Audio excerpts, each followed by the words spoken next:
কেন্দ্ৰীয় হিলাল কমিটিৰ সিদ্ধান্ত মৰ্মে অসমকে ধৰি ভাৰতবৰ্ষৰ কোনো ঠাইতে জন দেখা নগল। সেয়েহে 2 মাৰ্চ ৰবিবাৰ 1 ৰমজান হ'ব আৰু কেন্দ্ৰীয় হিলাল কমিটিৰ তৰফৰ পৰা সমূহ ৰাইজলৈ শুভেচ্ছা জনাল ইনশাআল্লাহ। কেন্দ্ৰীয় হিলাল কমিটিৰ সিদ্ধান্ত মৰ্মে অসমকে ধৰি ভাৰতবৰ্ষৰ কোনো ঠাইতে জন দেখা নগল। সেয়েহে 2 মাৰ্চ ৰবিবাৰ 1 ৰমজান হ'ব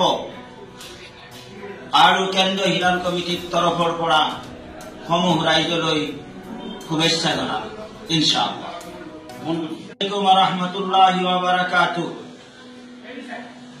কেন্দ্ৰীয় হিলাল কমিটিৰ সিদ্ধান্ত মৰ্মে অসমকে ধৰি ভাৰতবৰ্ষৰ কোনো ঠাইতে জন দেখা নগল। সেয়েহে 2 মাৰ্চ ৰবিবাৰ 1 ৰমজান হ'ব আৰু কেন্দ্ৰীয় হিলাল কমিটিৰ তৰফৰ পৰা সমূহ ৰাইজলৈ শুভেচ্ছা জনাল ইনশাআল্লাহ।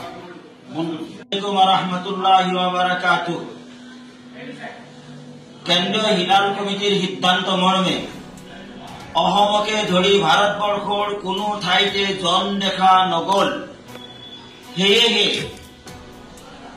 2 মাৰ্চ ৰবিবাৰ 1 ৰমজান হ'ব আৰু কেন্দ্ৰীয় হিলাল কমিটিৰ তৰফৰ পৰা সমূহ ৰাইজলৈ শুভেচ্ছা জনাল ইনশাআল্লাহ।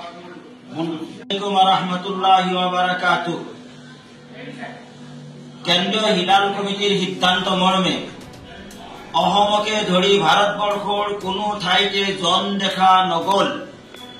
সেয়েহে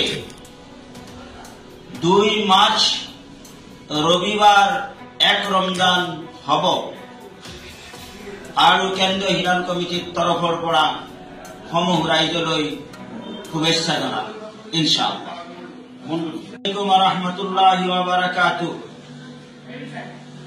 কেন্দ্ৰীয় হিলাল কমিটিৰ সিদ্ধান্ত মৰ্মে অসমকে ধৰি ভাৰতবৰ্ষৰ কোনো ঠাইতে জন দেখা নগল।